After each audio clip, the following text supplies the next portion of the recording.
Buen día, mi gente, and welcome to La Vida Más Chévere, the only Spanglish podcast for child-free Latinas y Latinos trying to dismantle the toxic cultural bullshit we all grew up in so that we can live our best lives instead. I'm your resident child-free Latina and host, Paulette Irado. I'm not going to mince words, mis amigas. Today's episode is going to be a tough listen. It's subject matter that can be polarizing, and yet I'm going to ask you to listen to it anyway. Because you can do hard things. You can push outside of your comfort zone. That is, after all, how you design your best life. I asked my guest, Professor Evelyn Alsultany, an Arab Latina, to be on the show precisely for the discussion you're about to hear. I'm a huge fan of her work. The deep dive she's taken on these really difficult topics, I'll have her whole bio in the show notes, but the highlight is that she's the author of several books, the latest of which is Broken, The Failed Promise of Muslim Inclusion. And our interview is ostensibly about Muslim and Arab relations in the U.S., which the professor is an expert on. But what we're actually talking about is the toxic cultural normalization of how we view certain groups. What I hope to help you dismantle and unlearn through this interview is everything you've been taught, not only about the Middle East, but also about any other minority group. Think about every stereotype you've heard, from the Islamic terrorists to the classic welfare queen, or the Asian model minority, or the selfish, child-free woman. I want you to think about why these stereotypes exist. It's because they're serving somebody, and that somebody is probably the patriarchy. And I want you to think about what you specifically gain from perpetuating them.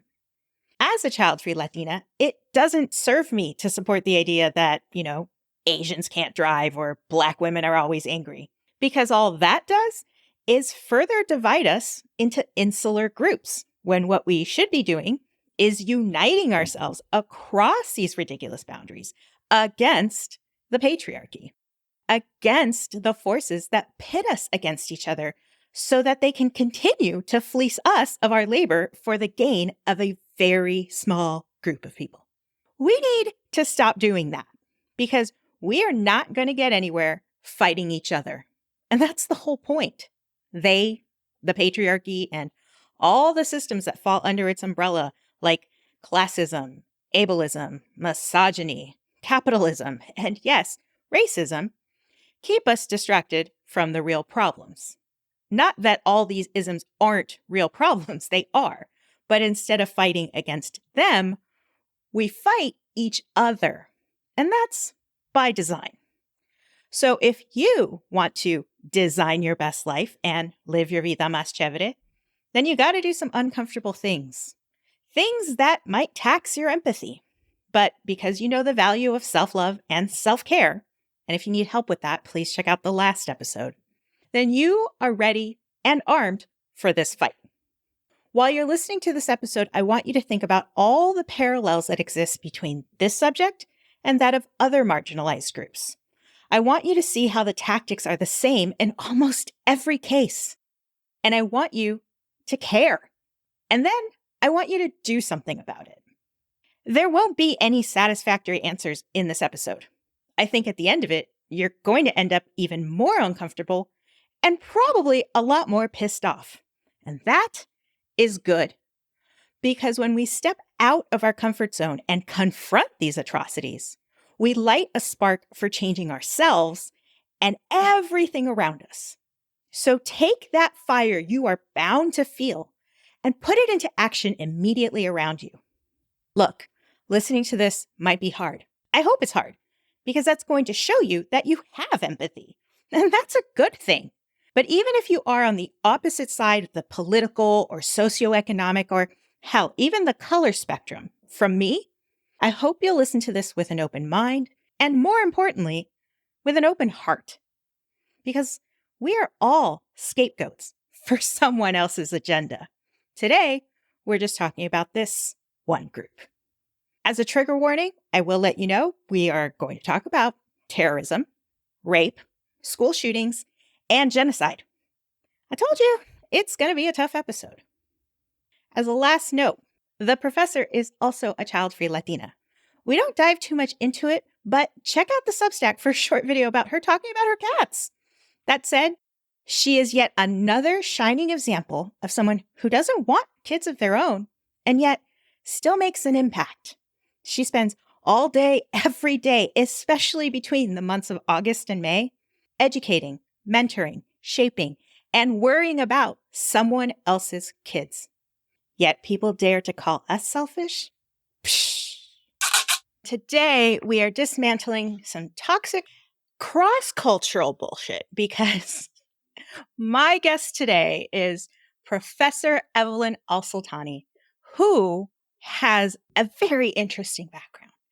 Not only, Evelyn, are you Cuban on your mom's side, Iraqi on your father's side, had a stepmom who was Colombian who converted, but you were also born and raised in New York and now live in LA.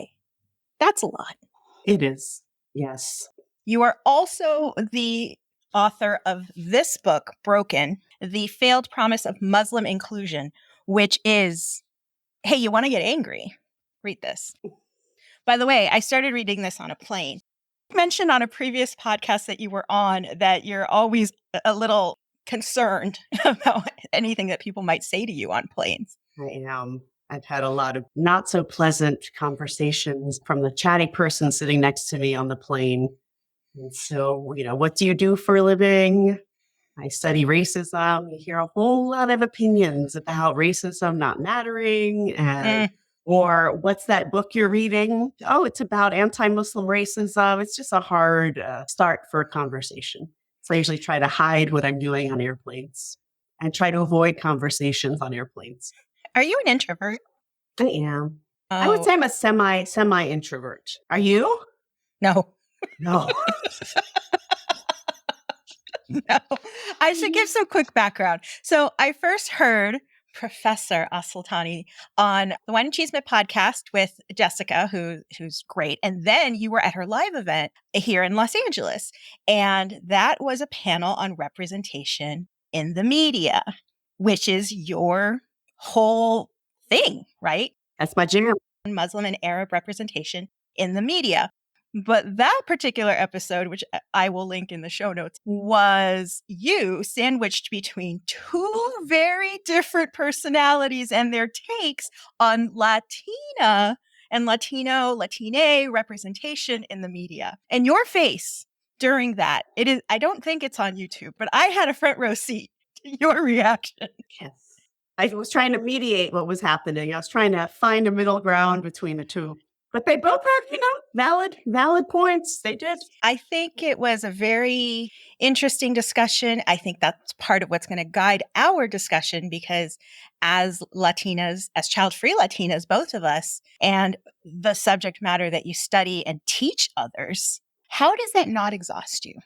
I have to say it is exhausting. And I sometimes talk to my colleagues because I'm in American studies, ethnic studies. We all teach about racism. What would it be like to teach about math? I'm just wondering, or, sometimes I fantasize about creating a class that would be lighter, not difficult. And I can't think of one that I would do because then it's not interesting to me. Right. So I teach courses about the history of racism in the US. Right now I'm doing a broad one, but sometimes I do specific ones about Arab Americans or how Muslims have been portrayed in the media. And they're difficult topics. And I've had moments where I'm looking at my students' faces while we're discussing a topic. For example, a few years ago, I taught a course about Islamophobia. And I showed a video clip of Bill Maher's episode that I talk about in the book, where he basically says that Muslims are incompatible with liberal values. And I had, I think, 40 students in the class, and at least 20 or 25 were Muslim. And as I played the clip, I remember looking at their faces to see how they would react. And I thought, I really hope I'm helping them figure out who they are in the world and figure out how to deal with this perception of who they are. But what if I'm traumatizing them? Or even This week in class, we were doing a segment on history of racism in the United States, particularly anti-Black racism. And we looked at an encyclopedia entry from the 1700s. It has the most grotesque description of what a Black person is. And also at that moment, I think about the Black students in my class and what that must be like to read that material and realize that an encyclopedia was defining your entire group. So I have moments where I'm helping students to have awareness and understanding of a long history of creating logics that legitimize excluding people. Then I have moments where I worry that I'm either traumatizing them, and other moments where I do think, wow, it'd be nice to teach something lighter. But I can't see myself doing that because I'm so committed to this particular project. I think you have to be. Mm-hmm. This isn't something you can just turn on when you walk in the door to your lecture hall. Do you do large lectures or are they smaller, more intimate classes? My typical this semester, I have 2 classes. Each has 50 students. Yeah. So a bit more intimate discussion than the 400-person lecture hall. Correct. I like 50. I can still learn your name. So let me ask the most obvious question. In your book, you define this umbrella of what is acceptable about a Muslim and how they are portrayed in the media. And you said it starts with the patriotic Muslim, and then it becomes a bit more nominal. And then there's the good Muslim. It basically all boils up into a good Muslim, American, liberal, whatever those tenets are. Are you what would be considered a good Muslim? Do you consider yourself a good Muslim? I have to say this question is a funny question. To me, it makes me laugh because for me, I am neither a good Muslim or a bad Muslim. What I'm trying to do in the book is reject or make us aware of what it takes to be included in the US. So after 9/11, as you were describing, this idea came up, and there's a scholar at Columbia, Mahmoud Mamdani, who's written about this figure. You're a good Muslim if you support US policies. You're patriotic. And patriotic in the most narrow sense of the term. It's not patriotic that you're going to defend democracy and freedom when it's being attacked. It's you support what the government is doing during the war on terror. You don't question it. You just support it. You put a flag outside your door. You're willing to fight and die for the United States. So a lot of characters on television emerged who were good. They were patriotic Americans who worked for the CIA, who worked for the FBI, or on the show 24 that was on for many years. They worked for CTU, the counterterrorism unit, and they show their patriotism and that they are good and acceptable because they're willing to fight and die for the United States. So that figure came up, and it was good because we've seen so many terrorists. So compared to the terrorists, okay, this is a nice character, but it was very limited. Mm-hmm. And so in the first 2 chapters of the book, I'm trying to trace what are the pathways to inclusion. Suddenly, Arabs and Muslims can be included in diversity. What does that look like in representation in the world? And then the other character that emerged, this was maybe 10 years after 9/11, was the secular Muslim or the nominal Muslim. And this is someone who doesn't care about religion. The example I have in the book is the reality TV show Sons of Sunset, which is about a group of Iranian friends. Some are Jewish, some are Muslim. But those who are Muslim, they drink, they party, they have sex. And tattoos. They have tattoos, yes. They behave in ways that make them acceptable. I mean, there's actually an Islamophobic website that commends them and says, if all Muslims were like these people, we wouldn't have a problem with Islam. And it's not to criticize, because as a Muslim, some are very religious, some are not. Like in any faith, there is a range of religiosity and devoutness. So it's not to criticize someone who isn't religious and who still has some kind of association. They grew up Muslim, but it's that this particular form of being Muslim became acceptable. I want to point out that the professor's description of quote unquote good Muslims mirrors what's been happening with Latinas for so long. 2 of the most popular talked about shows right now are Griselda about the Colombian drug lord played by Sofia Vergara, and the upcoming documentary on Selena's murderer, who I'm not even going to say the name of because fuck her. For the most part, Latinas are still a punchline, like Sofia's character on Modern Family. If we're not the punchline, then we're probably violent criminals like in the Sons of Anarchy spinoff, The Mayans, Narcos, Queen of the South, and now Griselda. But then shows like Hentified, which is about your typical LA family, those get canceled. At least we still have This Fool for now. What Professor Alsultany is describing is what happens to all the minorities that Hollywood has deemed to include. They all seem to go through these prescribed stages that then allow the general public to become more accepting of said minority. They have to be introduced in a very specific way. And this narrative is harmful. So I've been trying to track what do acceptable Muslims look like, because it's not just, oh, Muslims are welcome. It's you have to conform to a particular idea. You have to fit in this box. Exactly. Patriotic, secular, and it ends up being very rigid framework, and it reveals a lot about the parameters of inclusion. It's not an open door. There are parameters. I'm trying to figure out what are those parameters? What are the limits? And it also changes over time. So trying to track how it changes. What I found really interesting is, well, there's a lot I found interesting, let's be honest. For any of you listening to this, it is a hard read, but it is a worthwhile read because there are many parallels between what Muslims and Arab Americans go through and any other marginalized person. And you make that point repeatedly. There is violence between Blacks and Arabs, Latinos and Arabs, and it's like we're all fighting against each other instead of the patriarchy and the systems in place that have allowed for this. And that's always my point as a child-free Latina, that parents and child-free people are not enemies. We're all on the same side against the system that has pitted us against each other. Yes. Going back to fitting into this box, again, it's something that so many marginalized people have experienced, sadly. I actually will link people back to an episode with Ana del Castillo where she talks about not cutting off pieces of yourself to fit in that box. And I think that is your ultimate point in this book, that there are all of these ways that you are going to be judged and that people are judged, and you're never going to win the fight. Because even when you are the most patriotic, the most secular, the most X, Y, and Z, God forbid you have the wrong opinion on this one policy of the United States, you're on a blacklist. Right. Palestine and Israel. Right. And that is the last chapter.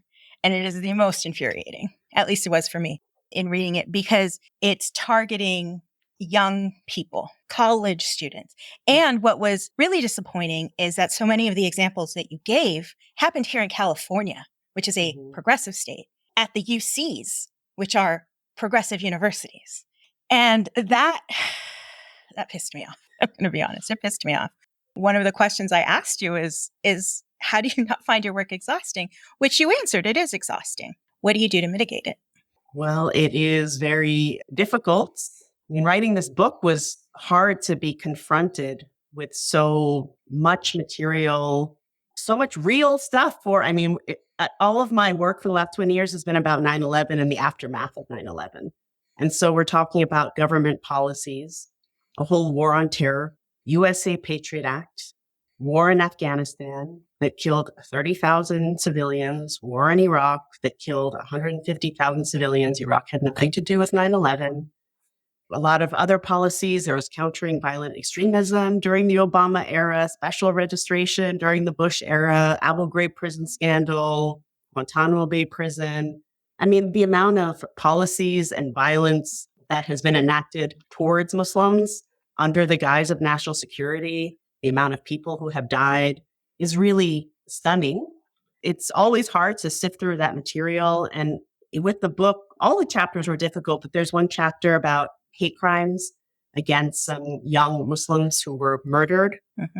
There were 3 young people in North Carolina who were murdered by their neighbor in 2015, diabetic cats, Yusur Abu Salha and Razan Abu Salha. And then in 2017, Nabra Hassanin, who was 17 years old, was murdered in Reston, Virginia, which is a particularly difficult case because she was murdered by an undocumented immigrant from El Salvador.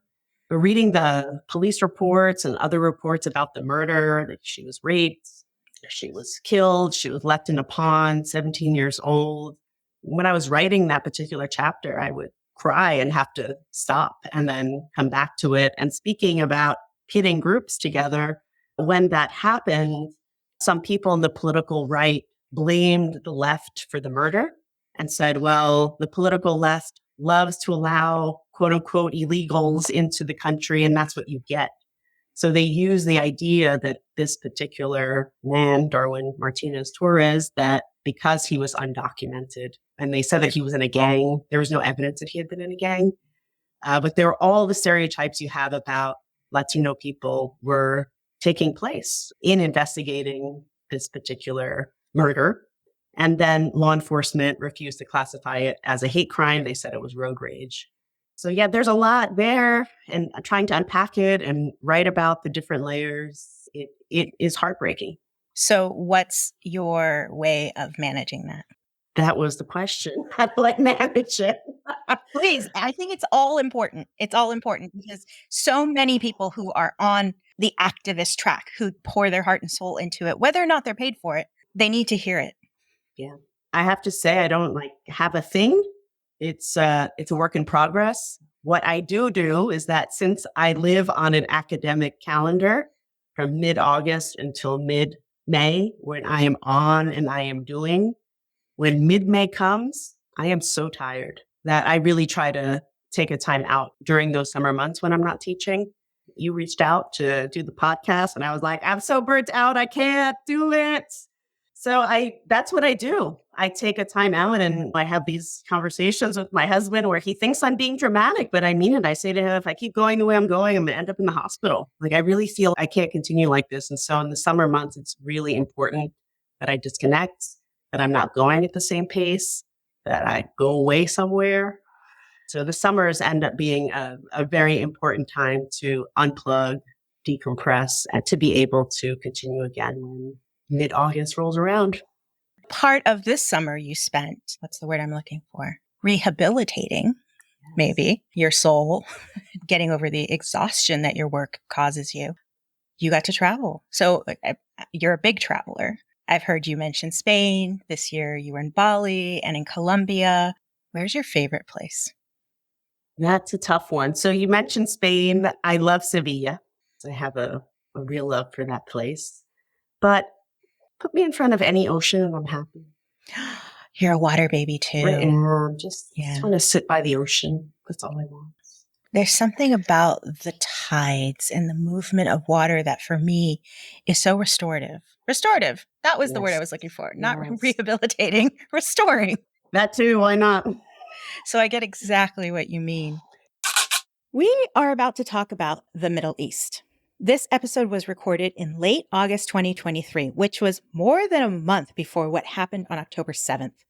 That attack led to the death of 1,200 Israelis. That's not a small number. Since then, Time magazine has reported that the death toll of Palestinians as of February 19th, when I'm recording this intro, is about 29,000 people. An entire generation of people are being wiped off the face of the earth in real time right now before our very eyes. By the way, even though we're concentrating on Israel and Palestine, don't be fooled. Genocidal conflicts like this are happening all the time, thanks in part to the effects of U.S. policies around the world. And this isn't just limited to outside our borders or even to times of war. In case you missed it, another guest and activist, Talia Molay, made reference to the disgusting government-mandated practice of forced sterilization of Puerto Rican women, our own citizens. Links to these resources will also be in the show notes. The U.S. does not possess unclean hands. We know this from our own history at the birth of this nation. I'm sitting here right now on stolen Tongva land that dates back over 7,000 years, which is a hell of a lot longer than the United States of America has even existed. It's no wonder that our current global policies treat genocide like an unavoidable side effect. Coming back, in the book, you mentioned the blacklisting that organizations do against any people who work in Palestinian issues, anybody that might be interested even in what is the best way to describe the situation between Israel and Palestine? I think the best way to describe it would be that Jewish people were persecuted for many centuries and they wanted to find a solution to anti-Semitism. So there was a political movement called Zionism that led to the creation of the state of Israel in historic Palestine. It was supported internationally right after the Holocaust, and a nation was created to ensure the safety of Jewish people, which they deserve safety and security. But it came at the expense of Palestinians who do not have safety and security. And even saying that is controversial. It is a fact, but even saying that, any kind of criticism of the Israeli government can lead to silencing, accusations that you're being anti-Semitic. And it was created in 1948. 1967, the remaining parts of Palestine became occupied. And there's been violence, but it's portrayed as, on both sides or Palestinian-led, that they're terrorists. And so in my work, I work on Islamophobia, I work on anti-Muslim racism, and I've avoided this topic for a long time because I don't want to be harassed, attacked. I don't want to be doxxed. I don't want death threats. Nobody wants that. But when you're doing this kind of work, in a sense, all roads lead back to Israel and Palestine. There's a very deep connection when you're talking about media representations, this figure of the terrorist that we're all familiar with. A lot of that has roots in how this conflict has played out in portraying Palestinians as the problem. And so anyone who dares to point out the fact of the current situation between Israel and Palestine can face blacklisting, future job prospects disappear, something that we all need to take awareness of. And your book does a good job of driving home that zealotry, no matter what it looks like, the zeal with which we are all willing to jump on board an idea once it starts going viral, or the appeal of that, the mob mentality, instead of examining what is actually being sold to us as the audience of consumers.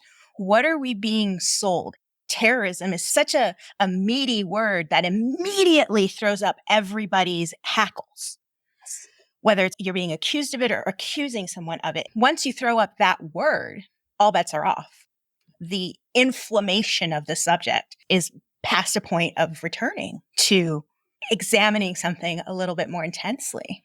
Yes. You put Arab, Muslim, and terrorism together and it evokes something, fear. Right, yeah. They're out to get us. You can't reason with these people. They're backwards. They're violent. It brings up all of that. And it's because of political situations over decades. It's not as if 9/11 happened and suddenly this emerged out of the blue. Right. We see the seeds in the Israeli-Palestinian conflict starting in 1948 of that figure, and it has developed since. And movies, intentionally or not, have ripped from headlines and told us these stories over time. So we have so many stories about Arabs and Muslims as terrorists. Right. And so it's easy to believe that is who they are. A lot of what I look at are logics that legitimize inequality. So one of the logics is they're out to get us. This is a national security issue. Muslim ban. It's a racist policy. But there are logics that communicate these people are dangerous. You want them coming in here and blowing you up? So a lot of my work is trying to figure out what are these logics that seem logical to a lot of people, but that are actually overgeneralizing and have enormous consequences on people's lives. It is not inconsequential that 150,000 Iraqis were killed when they had nothing to do with September 11th. 3,000 people were killed on 9/11. How many other people died because of that particular incident? And we as a nation were sold a story that made us okay with going into Iraq. Yes. And the people who perpetrated that knew what they were doing. We were told they were weapons of mass destruction in Iraq, and that Saddam Hussein, who was a dictator, had the will to use them against the United States. And then it turned out there were no weapons of mass destruction. No. We were sold a lie. Yes. And so we need to examine, let's use this as a greater microscope to examine all the things we're sold by the media. I talk about this a lot. You have to be careful what you consume from the media, whether it is anti this, pro that. You have to be very, very careful what you're being sold, what you're being fed, because it could also do a number just on the individual. We doom scroll, and that can really do a number on your mental health. But when we're sold bigger lies and everybody accepts it, you talk about racial gaslighting in the book. That's an entire chapter. And how the U.S. has a policy as the state to not punish officers, for example, for the way they treat Black people. We've seen this reported over and over and over and over. There is a policy. The way that you describe a crisis, the pattern that happens, a school shooting, for example. Yes. Wow, we're just hitting all of it today. But there was recently a school shooting at Chapel Hill, another university. There is a response. Predictably, one side is saying X, the other side is saying Y, more gun control, guns are necessary, whatever it is. And then it all gets flattened out until the next crisis. And you talk about how the same thing happens with acts of terror or with things that can be called terrorism. And how also that's reported so much more often than violence against Muslims or Arabs. Because again, the buzzword, they're the terrorists, they deserved it, versus these are just innocent people, because the media has made it so that we don't see them that way. We don't see people anymore. We see caricatures. Yes. And so again, we have to be very careful of what we consume and critical of what we consume. Yes. Because that is a choice you get to make. You get to choose what you're consuming. I hope when you are consuming this, that it's helping you understand the way that our world works and all of the bullshit we have to dismantle. Because this is culturally ingrained. It is. You talk about that in the book, that the character of the terrorist is so normalized that it's really hard to break out of that. Yeah. But we have to choose, right? We have to choose to do that. And one of the ways that that is possible is through more representation, which is always my thing with child-free people, which, yes. Run the gamut of white Christian men who are the, top of the pyramid in our society, to the rest of us who can look like you and me, or green or purple or whatever. So they're not the same. I'm not trying to conflate that the racialization of anti-Muslim crimes and policies are the same as the way that child-free people are kept out of society. But there are some parallels, and that's why I wanted to talk to you today. Yes. Because you are also a child-free person. I am. And I agree that there are some parallels. My book is not about gun violence, but I think the concept that we tend to deal with issues when there's a crisis, and then when the crisis goes away, we don't deal with it. We know there's a problem with gun violence in this country, but if it's not every single day on the news, then we're concerned, and then we're not. And same thing with all kinds of racism and discrimination. Regarding the child-free representation, the goal in my book with looking at representations is that the goal is Muslims are people, like any other people. There are 1.8 or 2 billion Muslims in the world. You can't say they're all like this. Right. And so with any group that's stereotyped, including child-free people who have been portrayed as either pathological, like in Fatal Attraction, or I feel like there are a lot of workaholics. Or stupid people. Stupid people. People who can't take care of themselves. Exactly. They're so selfish and self-obsessed, or they're workaholics and unfit to be mothers. So I feel like with all of these stereotypes, the goal is guess what? We're people too. who can live fulfilling lives. Thank you. The fulfilling lives part. Yeah. That's my favorite thing Yeah. because I'm living my best life. That's why that's the name of this podcast. And I assume you are also living your best life with your husband and your cats. Yes. So you moved to LA about 4 years ago, pre-pandemic, teaching at one of the most hallowed institutions in California, if not the world, a private university. Do they have any rules against anti-Palestinian activism? Because the public universities in California do. Right. The public universities do. So I wouldn't say the private one has any rules, but they face a lot of pressure. Sure. So it's not a good place to do Palestinian rights activism. Is there anywhere that is a good place to do that? No, I can't think of one, no. No. There are severe consequences for that at universities across the country. I highly recommend you read chapter 5 of her book, again, Broken, The Failed Promise of Muslim Inclusion, to understand why that is. She makes a very, very, very good argument about this. You make an excellent argument. Thank you. It will piss you off, and that's just the price, plus $30 to buy it. There will be a link in the show notes. So then what's next? So I have to say I'm still figuring that out, and I am working on something. Ooh. But I don't know if I can say it here yet. How long did it take to write this? 10 years. Yeah, it seemed like it would have. I would love to have you back again to further explore some of these themes and also talk about how being child-free has looked in your life, because we didn't touch on that, and that's okay, because it's about dismantling the toxic cultural bullshit with the side of child-free. Love it. Thank you so much for being here. I admire you. I admire your work. I would love to read more. I'm going to go get your other book. So the first book is from 9/11, 10 years plus, and then this one is the 10 years after that. So I kind of read them out of order, but you did just release this one last year, right? I did. Okay. Well, again, link in the show notes. Go get it. It's going to be an affiliate link, so it helps me and it helps the professor. So it's win-win-win for everybody. So Evelyn, would you please take us home? That's a burrito. Muchísimas gracias for watching La Vida Más Chévere. Check out the audio-only version anywhere you listen to podcasts and join the community over on Substack.